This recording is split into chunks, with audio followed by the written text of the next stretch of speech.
नमस्कार दोस्तों, आज की वीडियो में हम बात करेंगे हड्डी एवं जॉइंट में होने वाले संक्रमण जिसको ऑस्टियोमाइलिटिस बोलते हैं उसके बारे में।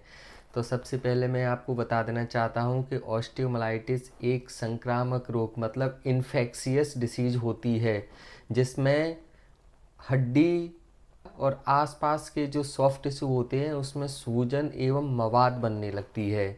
ये आपने आसपास बहुत देखा होगा कि हड्डी में मवाद बन गई, जॉइंट में मवाद बन गई। तो ये जो इन्फेक्शन है वो बैक्टीरिया, फंगस, टीबी के कारण भी हो सकता है। जो सबसे कॉमन कॉजेटिव ऑर्गेनिज्म में जो सबसे आम जीवाणु होता है उसको स्टेफाइलोकोकस ऑरियस बोलते हैं।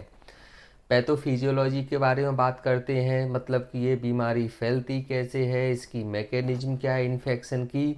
तो जो इन्फेक्शन होता है वो हड्डी में 3 रास्तों से पहुंच सकता है। ये मैंने अपनी पुरानी टीवी वाली जो वीडियो थी उसमें भी बताया था। एक होता है हेमेटोजीनस, मतलब ब्लड के थ्रू, रक्त के द्वारा इन्फेक्शन का पहुंचना। यह जो छोटे छोटे बच्चे होते हैं इसमें कॉमन तरीका होता है शरीर के किसी भी हिस्से में इन्फेक्शन, जैसे नाक, कान, गले, फोड़ा, फुंसी इत्यादि में बैक्टीरिया जो होते हैं वो ब्लड के थ्रू हड्डी की मेटाफाइसिस में चले जाते हैं। हड्डी में एक मेटाफाइसिस नाम की जगह होती है वहाँ। यहाँ पर क्या होता है, रक्त का प्रवाह धीरे होता है, धीमा होता है और बैक्टीरिया को पनपने का मौका मिल जाता है। परिणाम स्वरूप सूजन होगा, मवाद बनेगी, हड्डी के अंदर प्रेशर बढ़ेगा, रक्त का प्रवाह कम हो जाएगा एवं हड्डी का कुछ भाग मर जाता है। इस मरे हुए भाग को हम सीक्वेस्ट्रम बोलते हैं। दूसरा होता है आसपास के जो टिश्यू होते हैं, हड्डी के आसपास के जो ऊतक होते हैं उसमें संक्रमण हो जाए, जैसे त्वचा में, मांसपेशी में, जोड़ के संक्रमण जो कि हड्डी तक पहुंच जाते हैं। यह कॉमन किस में होता है, एडल्ट में होता है, बड़ों में होता है, कंटेजियस स्प्रेड। तीसरा होता है डायरेक्ट इनोक्यूलेशन, मतलब सीधे सीधे संक्रमित होना, जैसे कि ओपन फ्रैक्चर हो, हड्डी की सर्जरी करें या फिर कोई जो इम्प्लांट डालते हैं ऑपरेशन के दौरान, उससे बैक्टीरिया सीधे सीधे हड्डी तक पहुंच सकता है। इसलिए ऑपरेशन के दौरान हमें बहुत ज़्यादा सावधानियां रखना रहती है।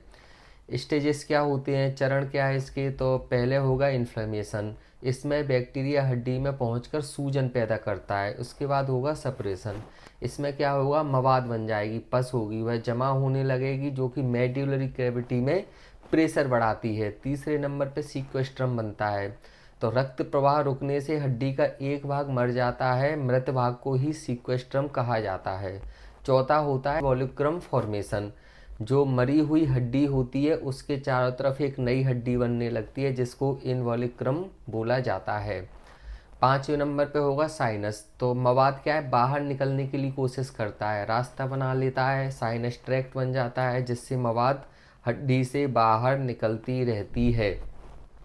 अगर मवाद शरीर से बाहर निकल रही है तो मतलब 5वीं स्टेज पे आ चुका है इन्फेक्शन। अब हम देखते हैं टाइप्स क्या क्या होते हैं ऑस्टियोमाइलिटिस के। तो एक होता है एक्यूट ऑस्टियोमाइलिटिस, मतलब जो हाल ही हाल में हुआ है, अचानक शुरू होता है, 10 से 14 दिन में। बच्चों में और एडल्ट में कॉमन होता है, मोस्ट कॉमन स्टेफाइलोकोकस ओरियस होता है। तेज बुखार आएगा, प्रभावित हिस्से में दर्द और सूजन होगी, टेंडरनेस होगी, गर्म हो जाएगा, हिलाने पर दर्द करेगा, बच्चा हाथ पैर हिलाने की मना कर देते हैं। अगर ये जॉइंट में होता है तो इसको इमरजेंसी माना जाता है। एक्सरे में इतना ज़्यादा दिखता नहीं है, नॉर्मल आता है एक्सरे, एमआरआई में हमें कंफर्मेशन मिल जाता है। इसलिए अगर एक्यूट ऑस्टियोमाइलिटिस हो रही हो तो हमें एमआरआई करवा लेना चाहिए, वैसे क्लिनिकली भी पता चल जाता है। सब एक्यूट ऑस्टियोमाइलिटिस दूसरा होता है, इसमें इन्फेक्शन यह कम तीव्र होता है, सब एक्यूट होता है। लक्षण इसके हल्के फुल्के होते हैं इसलिए समझ में नहीं आते, इसलिए क्लिनिशियन इसकी डायग्नोसिस नहीं बना पाते हैं सब एक्यूट ऑस्टियोमाइलिटिस की। तीसरे नंबर पे होता है क्रॉनिक ऑस्टियोमाइलिटिस, मतलब लंबे टाइम से इन्फेक्शन चला आ रहा है, तो महीने या बरसों तक बना रहने वाला ये इन्फेक्शन है। अक्सर एक्यूट इन्फेक्शन के अधूरे इलाज के बाद होता है, इसलिए इन्फेक्शन को थोड़ा गंभीर लेना चाहिए। मवाद बार बार निकलता रहता है, फिस्टुला बन जाता है जिसको साइनस ट्रैक्ट बोलते हैं। सीक्वेस्ट्रम एंड इनवॉल्यूक्रम एक्सरे में स्पष्ट दिखाई देते हैं। तो जैसा कि मैंने पहले बताया, एक्सरे कराने पर हमें डेड बोन दिखाई देगी जिसको सीक्वेस्ट्रम बोलते हैं, नई बोन दिखाई देगी डेड बोन के चारों तरफ जिसको इनवॉल्यूक्रम बोलते हैं, और साइनस ट्रैक्ट दिखाई दे जाता है। अब इसके हम क्लिनिकल फीचर पे बात करते हैं, मतलब क्लिनिकली हमें क्या क्या देखने को मिलता है। तो बच्चों में तेज़ बुखार आएगा, ठंड लगेगी, हड्डी में बहुत ज़्यादा दर्द होगा, प्रभावित हिस्से में टेंडरनेस होगी, स्वेलिंग होगी, रेडनेस होगी, लाल हो जाएगा। बच्चा प्रभावित अंग का उपयोग नहीं करता है, बिल्कुल भी हिलाने नहीं देता है। वयस्कों में, एडल्ट्स में क्या होगा, संक्रमण धीरे धीरे विकसित होता है, पुराना दर्द होता है, मवाद निकलती है, बार बार संक्रमण आता जाता रहता है। मतलब मवाद निकलना बंद हो जाती है, फिर से आ जाएगी, फिर से बंद हो जाएगी, फिर से आ जाएगी। जांचें हमें क्या क्या करवाना रहती है, तो एक्सरे हमें करवा के देखना रहते हैं। उसके बाद हमें खून की जांचें करवाना रहती है। तो खून की जांच में ESR, CRP और WBC काउंट्स बढ़े हुए मिलेंगे। एक्सरे में क्या मिलेगा, जो बोन की स्ट्रक्चर होगी उसमें परिवर्तन देखने को मिलेंगे। MRI में प्रारंभिक संक्रमण का पता लगाने के लिए सबसे संवेदनशील जांच होती है MRI करवाना। MRI में हमें बहुत जल्दी इन्फेक्शन का पता चल जाता है। CT स्कैन में सीक्वेस्ट्रम और इन्वॉल्यूक्रम की विस्तृत जानकारी मिलेगी। एक होता है वॉन स्कैन, वो टेक्नीशियम 99 के थ्रू किया जाता है। यह अर्ली डायग्नोसिस में उपयोगी होता है, प्रारंभिक जांच में उपयोगी हो सकता है। जो मवाद निकलेगा, जो हड्डी निकलती है, उसकी कल्चर सेंसिटिविटी कराना रहती है। इससे बैक्टीरिया की पहचान हो जाती है और कौन सी एंटीबायोटिक हमें देना है ये भी पता चल जाता है। क्रॉनिक केसेस की पुष्टि के लिए बायोप्सी सबसे उपयोगी जांच होती है। ट्रीटमेंट कैसे करते हैं, उपचार में क्या करेंगे, तो इन्फेक्शन है तो हमें एंटीबायोटिक देना रहती है। सबसे महत्वपूर्ण उपचार है कल्चर एंड सेंसिटिविटी के रिपोर्ट के आधार पर ही हम एंटीबायोटिक डिसाइड करते हैं। 4 से 6 हफ्तों तक IV एंटीबायोटिक देना रहती है, जैसे कि लाइनजोलेट, सिफेजोलिन। जो कल्चर में जो एंटीबायोटिक निकल के आएगी वो देना रहती है। बाद में हम ओरल एंटीबायोटिक पर शिफ्ट कर सकते हैं। सर्जरी क्या क्या करना रहती है, तो डेड बोन जो सीक्वेस्ट्रम होती है उसको बाहर निकालना रहता है, जिसको सीक्वेस्ट्रोमी बोलते हैं। इन्फेक्शन वाली कैविटी को साफ़ करना वो होता है, जिसको हम डिब्राइडमेंट बोलते हैं। ड्रेन लगाकर पस को बाहर निकालना रहता है।